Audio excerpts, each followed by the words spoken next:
Assalamualaikum warahmatullahi wabarakatuh. Berjumpa lagi dengan saya Maya Rahma di program Pasuruan Sepekan edisi Sabtu 7 Juli 2018. Beragam video informasi dan peristiwa menarik seputar Pasuruan dan sekitarnya akan kami sajikan selama beberapa menit ke depan. Inilah Pasuruan Sepekan selengkapnya.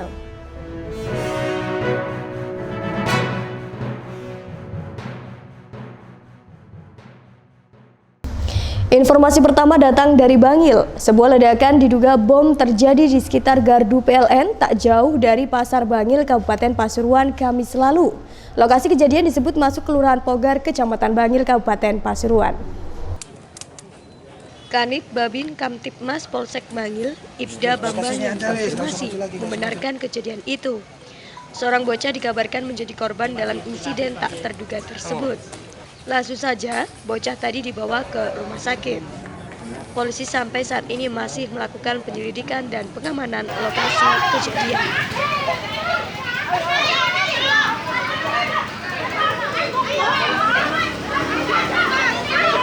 Ya Allah Gusti. Saya keluar lagi, tidak berani masuk saya. Terus dia mau lari, tak tutup pintunya, ya lari dia ke dalam, meledakkan lagi Pak, di dalam rumah. Sempat ada korban atau enggak tadi Pak? Kenapa? Sempat ada korban luka atau gimana? Anaknya? Anaknya aja? Iya, dia RSU sekarang Pak. Tuh, dia ini siapa di sini nih Pak? Kenapa? Dia kontra. Oh, kontra. Iya. Dari Bangil, tim liputan melaporkan. Ledakan bom terjadi di dalam rumah kontrakan di Jalan Pepaya RT 1 RW 1 Kelurahan Pogar Bangil. Pria penghuni rumah sempat tertembak senapan angin milik warga Kamis 5 Juli lalu. Warga sekitar mengatakan pria penghuni rumah lokasi ledakan tertembak saat mencoba kabur dari kejaran warga. Dikatakan warga saat itu mencoba menghentikan pria yang berusaha melarikan diri itu. Bahkan agar dapat mengamankannya, salah seorang warga terpaksa menggunakan senapan angin miliknya. Gotri senapan angin ini pun mengenai tubuh bagian dada. Namun, pria beransel tersebut tetap saja berhasil kabur. Ya Allah Gusti. Yang jelas tadi kita lihat bersama, mungkin sudah beredar, makanya masyarakat menghindar di sana mau menghalangi karena dia membawa ransel kecil yang pertama di depan, kemudian mau naik motor berada di belakang, kemudian ditembak. Mungkin ada saksi masyarakat yang ada di sini tadi ditembak di dadanya. Sasarannya memang dia biasa berburu pada jantung, tetapi karena dia merunduk tahu sempat oleng. Tetapi kemudian yang bersangkutan dari Bangil, tim liputan melaporkan. Terduga pelaku ledakan bom di salah satu rumah di Jalan Pepaya RT 1 RW 1 Kelurahan Pogar, Kecamatan Bangil memiliki 3 KTP berbeda. Ketiga KTP itu dipastikan palsu karena masih KTP keluaran lama, bukan EKTP atau KTP elektronik dengan perbedaan tempat dan tanggal lahir di semua KTP.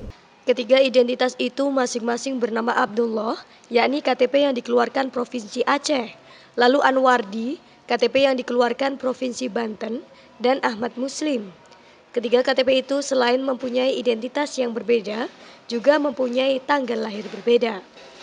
Seperti salah satunya KTP beridentitas Anwardi, tertulis lahir di Jakarta pada 12 Juni 1968. Sementara itu dalam KTP bernama Abdullah, terduga pelaku tertulis lahir pada 16 Februari 1975. Namun dalam sehari-harinya, istrinya memanggilnya Abdullah. Dari Bangil, tim liputan melaporkan. Kapolda Jawa Timur menghimbau masyarakat agar tetap tenang setelah ledakan bom di salah satu rumah kontrakan di Jalan Pepaya, Kelurahan Pogar, Kabupaten Pasuruan, Kamis lalu. Pihak kepolisian saat ini sedang berupaya mencari keberadaan terduga pelaku. Ditemui saat konferensi pers yang digelar di Polres Kabupaten Pasuruan, Irjen Pol Mahfud Arifin mengatakan masyarakat agar tetap tenang dan tidak perlu khawatir. Saat ini tim Densus 88, jajaran Polda dan Polres sudah bergerak untuk melakukan pengejaran terhadap pelaku. Percayakan kepada kita tim Densus, baik itu dari Jakarta, Surabaya. Dari Bangil, tim liputan. Pasca ledakan bom di Pogar, Kecamatan Bangil, Kabupaten Pasuruan, polisi dan TNI perketat pengamanan di jalanan. Aparat keamanan khususkan pemeriksaan pada kendaraan roda 2 yang melintas di traffic light. Dilengkapi senjata laras panjang, sejumlah personil polisi dan TNI menghentikan laju kendaraan roda 2 yang melintas di Simpang 4 Pandaan, tepat saat traffic light berwarna merah. Kapolsek Pandaan Kompol H. Ahmad menuturkan, pemeriksaan ini dilakukan bersama-sama jajaran Polres Pasuruan dan Ramil dan Forkopimda Kabupaten Pasuruan.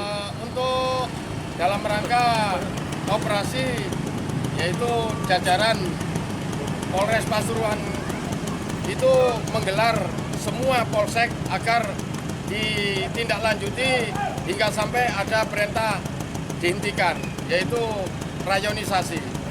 Ini terkait ledakan kemarin, Bunda? Betul, betul sekali yang ada di Bangil. Setiap hari kita gelar, pagi, siang, dan sore.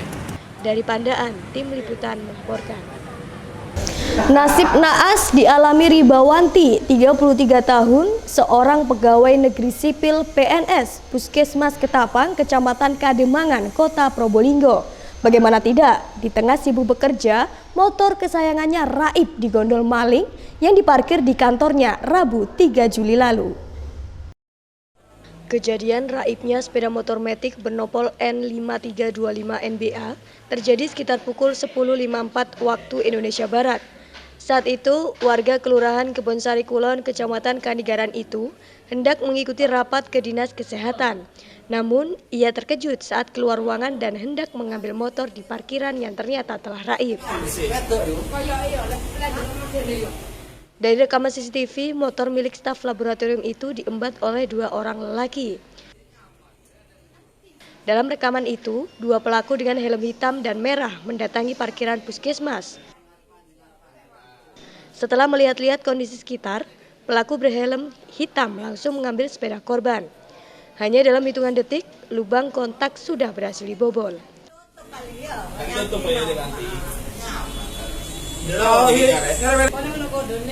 Koncone loro iku sepeda iki. Dudu wedok iku man. Iku sing ketemu ana sepeda men. Berarti teko kidul wonge ya. Wis iki koncone iki loro iki. Nah, sepeda motor. Dari Probolinggo, tim liputan melaporkan. 3 rumah dan sebuah mobil milik warga desa Sambirampak Lor, Kecamatan Kota Anyar, Kabupaten Probolinggo, ludes dilalap si jago merah Selasa lalu. Diduga kebakaran dipicu oleh hubungan arus pendek atau konsleting aliran listrik di rumah itu. Kebakaran terjadi di Dusun Krompang RT 1 RW 1 tersebut terjadi sekitar pukul 8 waktu Indonesia Barat. 3 rumah itu diketahui milik Saku, Suprahim, dan Mudakir. Di rumah itu dihuni oleh 6 kepala keluarga karena anak ketiganya masih tinggal bersama. Saat itu di 3 rumah itu hanya ada seorang perempuan yang biasa disebut Bu Narto. Sementara penghuni rumah lainnya sedang bekerja. Beruntung, nenek renta ini berhasil diselamatkan lewat pintu belakang rumah Saku oleh warga. Saat kejadian, Wahid sedang memanen tomat di sawah yang berjarak sekitar 50 meter dari rumah Saku. Melihat api muncul, Wahid kemudian berteriak-teriak untuk memanggil warga lainnya. Namun, upaya memadamkan kebakaran dengan cara manual tak mampu memadamkan api. Kantor Wali Kota Probolinggo di Jalan Panglima Sudirman, Kelurahan Tisno Negaran, Kecamatan Kanigaran terbakar pada Kamis lalu. Untung tak ada korban dalam peristiwa ini, namun sejumlah pegawai semburat menyelamatkan diri. Kepulan asap hitam membumbung tinggi dari Sekretariat Pemkot Probolinggo. Ratusan karyawan pun pontang-panting menyelamatkan diri. Api terdeteksi di 3 titik bangunan, yakni bangunan utama dari ruang mesin di sebelah lobi, bangunan kedua di sisi selatan atau Badan Pendapatan, Pengelolaan Keuangan dan Aset Daerah, dan ruang bagian humas dan protokol setempat. Beruntung kobaran api tidak sampai membesar karena karyawan segera mengambil tindakan pemadaman. Selain menggunakan APAR, 3 unit mobil pemadam kebakaran Pemkot segera datang ke lokasi. Dari Probolinggo, tim liputan melaporkan. Seorang wartawan media online dikeroyok supporter dan pemain salah satu klub sepak bola saat meliput pertandingan Persib Jember melawan Darakasindo di Stadion Jember Sport Garden JSG. Pengeroyokan ini terjadi setelah wartawan tersebut mengabadikan gambar pemain Darakasindo yang memprotes keputusan wasit. Wartawan media online Berita Jatim tersebut bernama Oriza Awiryawan. Diungkapkan, saat itu ia akan melakukan wawancara ketika pertandingan usai. Saat itu pula, pemain Daraka Sindo mengelilingi wasit dan memprotes wasit yang kebetulan dapat ia abadikan. Oriza menambahkan, saat itu handphone yang digunakan untuk mengabadikan gambar itu langsung dirampas oleh orang tersebut. Beruntung, saat itu kata Oriza, ia dilindungi oleh orang berbadan tambun yang menggunakan kaos PSSI. Setelah kejadian, Oriza akhirnya dilarikan ke Puskesmas Jember Kidul untuk mendapatkan perawatan medis. Komisi Pemilihan Umum KPU Kabupaten Pasuruan menggelar rapat pleno terbuka rekapitulasi hasil pemilihan kepala daerah Pilkada 2018 Rabu lalu. Hasil rekapitulasi dijadwalkan diumumkan pada jam 12 siang untuk Pilgub dan jam 4 sore untuk Pilbub. Dalam rekapitulasi KPU Kabupaten Pasuruan melakukan pengumpulan data dari PPK. Selanjutnya, mereka akan mengumumkan hasil rekapitulasi pemilihan di tingkat PPK di hadapan saksi pasangan calon, Panwaslu, dan kepolisian. Rapat rekapitulasi hasil perhitungan suara dipimpin langsung oleh Ketua KPU Kabupaten Pasuruan, Zainul Faizin. Dalam agenda, rapat rekapitulasi dimulai dengan perhitungan suara pemilihan Gubernur Jawa Timur, dilanjutkan nanti pada hasil pemilihan Bupati Pasuruan yang tersebar di 24 kecamatan. Dari Pasuruan, tim liputan melaporkan. Rapat pleno terbuka rekapitulasi hasil perhitungan suara untuk calon Bupati Probolinggo menyatakan paslon Hati unggul dari paslon MMC. Merasa didolimi, tim paslon MMC menolak hasil rekap yang dilakukan pada Rabu lalu itu. Dalam rekapitulasi perolehan suara yang dipimpin Ketua KPU Kabupaten Probolinggo, Muhammad Zubaidi, diketahui ada 628.896 warga yang menggunakan hak suaranya di 1.700 TPS. Sebanyak 599.810 suara dinyatakan sah. Sementara suara yang tidak sah sebanyak 29 ribuan lembar. Dari total suara sah, paslon Puput Tantriana Sari HA, Timbul Prihanjoko Hati, memperoleh 345 ribuan suara atau sekitar 54,93%. Sebelatan dokumen baik C1 plano, form di kecamatan sampai DA, tim MMC menyatakan formulir ini keseluruhan cacat hukum dan ilegal. Kalau dianggap ilegal, apa yang dilakukan? Tindakannya apa, Pak? Tanda tangan selanjutnya seperti apa, Pak? Nah, tentang tindak lanjut keputusan kami ini, kami sudah sepakat ada ruang untuk mengirim persoalan ini ke ranah hukum. Sukapura, kemudian TPS Karaksan Wetan. Tidak persoalan siapapun menggunakan mekanisme dengan keputusan KPU. Setelah ini KPU akan melaporkan di tingkat provinsi untuk rekap selanjutnya. Kemudian MMC pakai mekanisme juga, umpamanya ada keberatan, ya silahkan menggunakan mekanisme-mekanisme yang ada. Karena kami juga memutuskan ini dengan mekanisme dan peraturan KPU 01 dan 09. Dari Probolinggo, tim liputan melaporkan. Sebaran abu vulkanik dari letusan Gunung Agung di Pulau Bali dirasakan oleh warga kota dan Kabupaten Probolinggo. Belum ada laporan kemungkinan gangguan kesehatan yang dialami warga. Seperti yang dirasakan oleh warga desa Kalisalam, Kecamatan Dringu, Kabupaten Probolinggo, Rabu siang. Abu vulkanik ini terlihat di lantai rumah warga. Tak hanya itu, sejumlah kendaraan bermotor juga kotor karena guyuran debu. Salah satu yang terdampak adalah Saifullah. Ia mengaku kaget dengan adanya abu vulkanik ketika dirinya hendak keluar rumah dengan mobilnya. Ternyata seluruh bodi mobil hitam miliknya penuh dengan debu kasar. Kira-kira turunnya kapan Mas? Tadi malam. Tadi malam Ya. Ya. Ini kemungkinan abu dari Gunung Agung Mas. Mungkin, ya. Tim liputan melaporkan. Proses penerimaan peserta didik baru P2DB 2018-2019 di SMPN 3 Kota Probolinggo ricuh.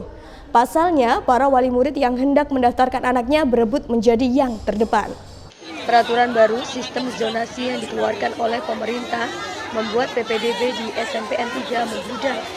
Para wali murid pun saling berebut mendaftarkan putra-putrinya di sekolah yang terletak di Jalan Hayam Buruk, Kelurahan Jati, Kecamatan Jati tersebut. Kondisi itu menyebabkan kericuhan antar wali murid. Menurut Kepala SMPN 3 Kota Probolinggo, Sumantri, kondisi ini sebenarnya tak perlu terjadi jika para wali murid memahami aturan.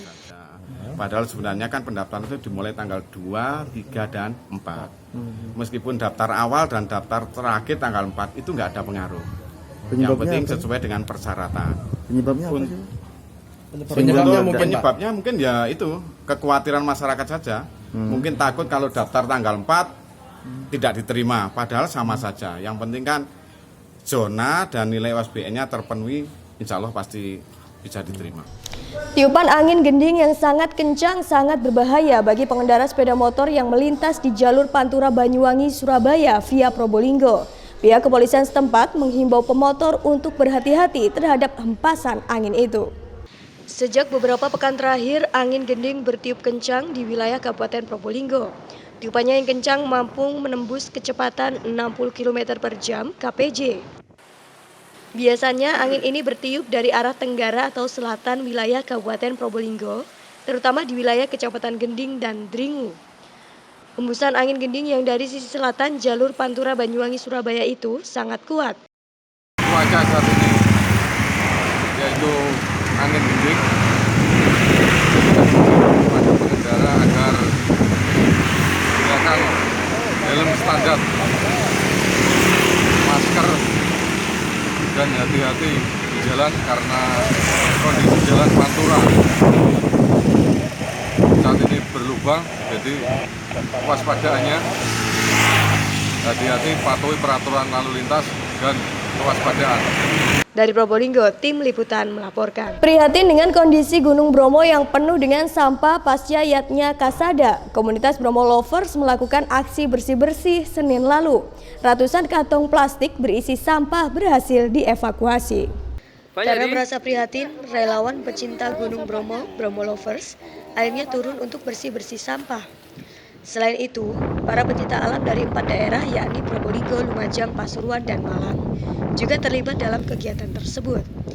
Setidaknya sekitar 250 relawan ikut bersih-bersih Bromo. Kegiatan itu berkolaborasi dengan TNBTS, PHRI, Dispora Parbud Kabupaten Probolinggo, Polsek, dan Koramil Sukapura. Selain itu ada Forum Sahabat Gunung, Paguyuban Jeep, Kuda Ojek, dan Asongan Bromo. Tak hanya itu, sejumlah pelajar dan IPNU IPPNU Kabupaten Pasuruan juga ikut berpartisipasi. Mereka berkonsentrasi memungut sampah di sekitar Pura Luhur Poten dan Tangga Kawah Bromo. Ini ngajak teman kita yang besok berhalangan. Baik Bolowarmo, informasi terakhir datang dari update terkini kondisi lokasi bom di Pogar Bangil. Saat ini sudah ada reporter kami, Yogi, yang akan melaporkan langsung dari lokasi kejadian, kondisi terkini update lokasi bom di Pogar Bangil. Silakan Yogi, sampaikan laporan Anda.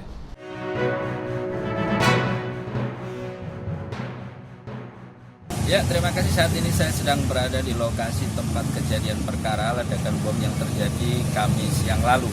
Ini merupakan situasi terkini yang kita laporkan pada hari Sabtu tanggal 7 Juli 2018 saat ini. Ini merupakan kondisi terkini suasana perkampungan di Kelurahan Pogar, Kecamatan Bangil, Kabupaten Pasuruan.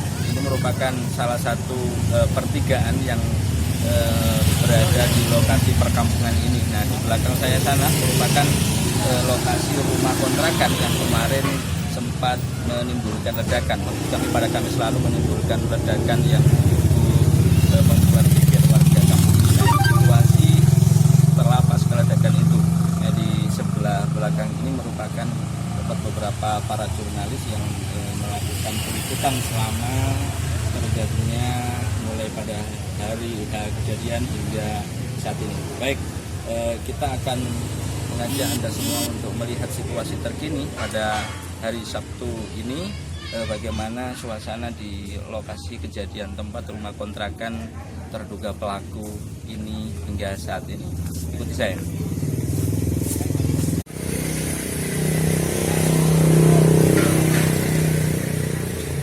Ini merupakan rumah terduga, rumah kontrakan yang kondisinya pada hari ini pada hari ini Sabtu memang polis lain. Jadi meskipun tidak ada penjaga, tapi selama malam hari ini ada penjagaan secara rutin yang dilakukan oleh TNI maupun Polri. Nah, ini ketika kita melaporkan ini memang suasana sepi, jadi memang tidak ada penjagaan, namun beberapa bagian rumah ini sudah dilakukan perbaikan pada kemarin oleh rumah atau Pak Saprani yang ada di sini. Ini rumah ini memang sempat menimbulkan ledakan dari dalam, kemudian pemilik rumah melarikan diri, yang laki-laki sementara anaknya terluka cukup parah dan harus dirawat hingga kini di RS Bayangkara. Nah, sampai hari ini memang pelaku belum tertangkap, jadi masih dalam proses pengejaran oleh pihak aparat kepolisian. Ini adalah suasana terkini, kondisi bagaimana rumah ini yang sempat mengagetkan karena dari dalam rumah ini ada letusan 2 kali dan di luar juga 2 kali. Setelah pelaku sempat digambarkan melepaskan beberapa peralatan yang diduga bom dan ledakan keluar di jalan raya dengan pelaku lalu melarikan diri. Ini adalah suasana terkini, bisa dilihatkan ini ada banyak tamu di samping rumah cukup ramai. Ini anak-anak juga tidak jauh dari lokasi, ada sekitar lokasi tangga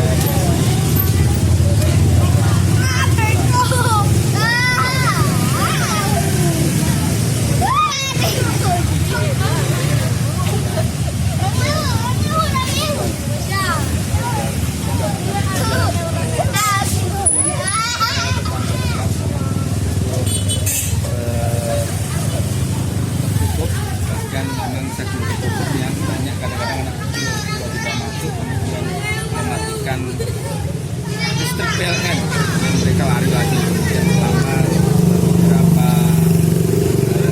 bulan-bulan terakhir ketika dia ada di rumah ini adalah banyak sekali anak-anak daripada mata dan menggoda karena memang tertutup sekali. Baik, nanti kita akan update juga jalan-jalan karena ada salah satu yang cukup viral di pemberitaan kita, pemberitaan baik yang dilakukan oleh media cetak elektronik, online dan sebagainya, kaitannya dengan warga yang ada sekitar sini yang cukup berani untuk melakukan perlawanan ketika terjadi semacam ledakan. Ya, terduga pelaku ini kemudian melarikan diri dan dikeroyok oleh warga. Nah, ini warga yang ada yang menceritakan, mungkin yang sangat viral adalah Mbak Is. Nah, Mbak Is ini rumahnya dekat di belakang rumah ini. Nanti kita jalan-jalan dan kita cari apakah bagaimana Mbak Is kemudian viral ketika dia menceritakan kronologisnya dengan logat Jawanya yang sangat kental dan medok dan berani mengungkapkan cerita dan kronologisnya. Baik, ikuti kita untuk coba ketemu dengan yang lagi di dalam Mbak Is.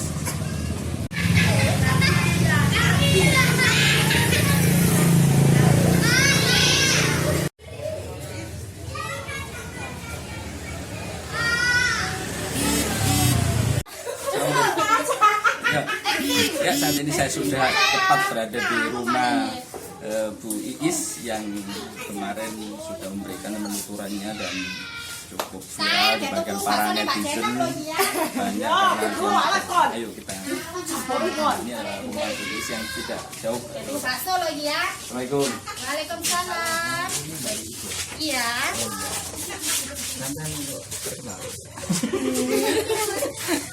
Boleh masuk? Iya, nggak apa-apa. Kenapa kamu? Berantakan, ya nggak apa-apa. Iya. Sampai tahu kalau di Kurowani apa sampean dia? Ya tahu, kaget sih, nggak percaya sih. Apaan sih nggak percaya? Ya nggak percaya kalau di mana-mana itu foto saya dimasukkan di apa? HP, YouTube, Facebook, itu nggak tahu. Iya. Oh, ya tetangga-tetangga ini pada heboh. Namanya Iis atau siapa? Istiqomah. Istiqomah. Oh, iya. Panjang tapi dipanggil Iis. Oh, dipanggil Iis. Iya. Mbak Is. Nah, waktu itu memang sampean ya? Asli mana sih sampean kok? Asli Karanggayam, Kancil Mas. Bangil. Bangil, iya. Terus dapat suami orang sini. Ya, di Pogar sini suami saya dapat di sini. Ya. Pas waktu kejadian sampai nanti ini Iya, tetap langsung lari ke situ dan melihatnya ya di depannya situ wes pas sekali. Iya, pas kejadian ya menolongnya gitu. Itu memang mengungkapkan perasaan ya waktu ditakoni teman-teman dari yang itu. Iya, dengan perasaan, dengan hati tulus saya. Viral deh. Iya, viral zaman sekarang. Iya, viral. Masuk hitam putih mari ini. Masuk hitam putih. TV apa sih ini? Oh, Tapi mana nih? Enggak, waktu itu kan sampean ditanyain. Memang itu waktu kejadian sampean ada di iya ada di situ, iya di lokasi di Ikut depannya membantu rumah. berarti sampean? Ya ikut pembantu saya. tolong anaknya itu. Tolong anaknya, ya itu apa? Ya maunya sih sama suaminya juga sama-sama. Berhubung dia itu bahaya masih di dalam, nggak berani. Saya juga takut ke dalam. Nah, jadi nggak ke dalam juga ya. Dari depannya itu tunggu suaminya baru keluar tadi, nggak keluar lama sih nggak keluar. Ngapain? Ya mungkin salin ke Mas. Soalnya sebelumnya pakai apa deh? Pakai sarung.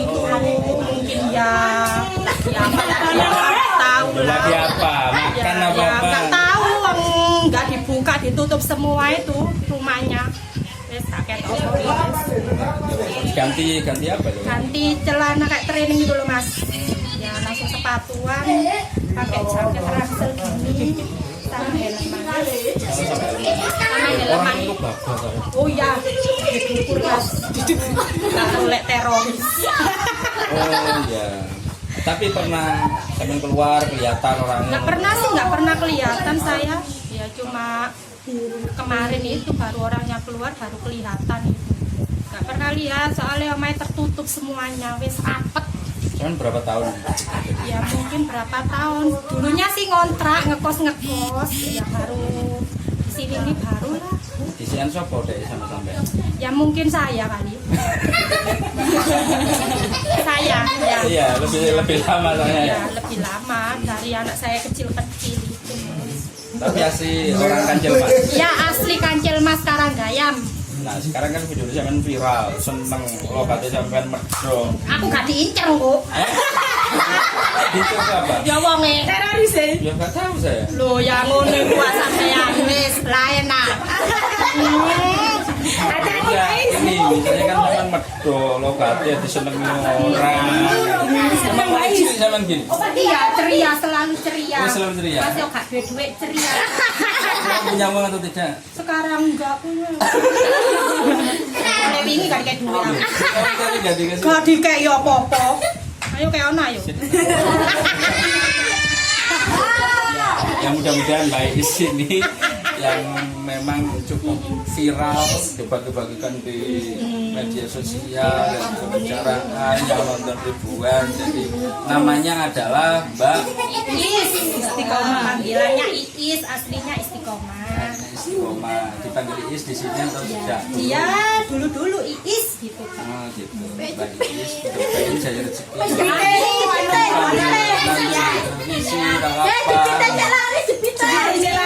Ya memang jualan aksesoris keliling saya. Keliling apa online? Keliling apa online? Keliling. Jualan jepit keliling. Nanti namanya Iis. Iis jepit, nah.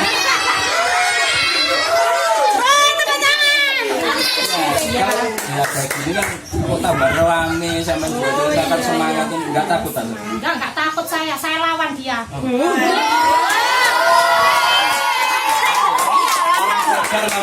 Oh iya siap, merdeka. Wong Pogar merdeka.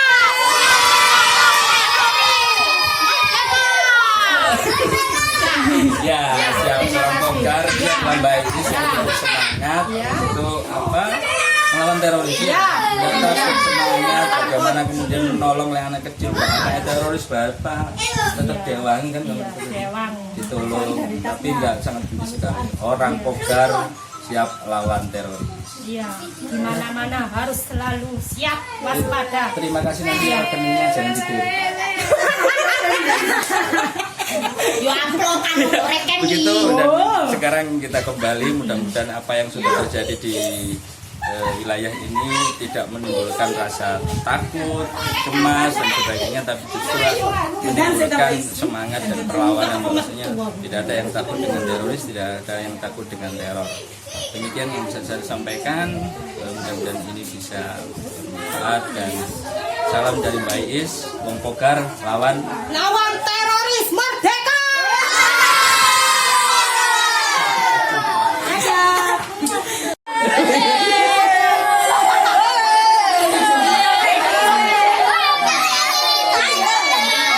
Demikian Pasuruan Sepekan edisi hari ini. Terima kasih atas perhatian dan update selalu informasi Anda di www.wartabromo.com serta saksikan program-program unggulan Warta Bromo di wartabromo.tv.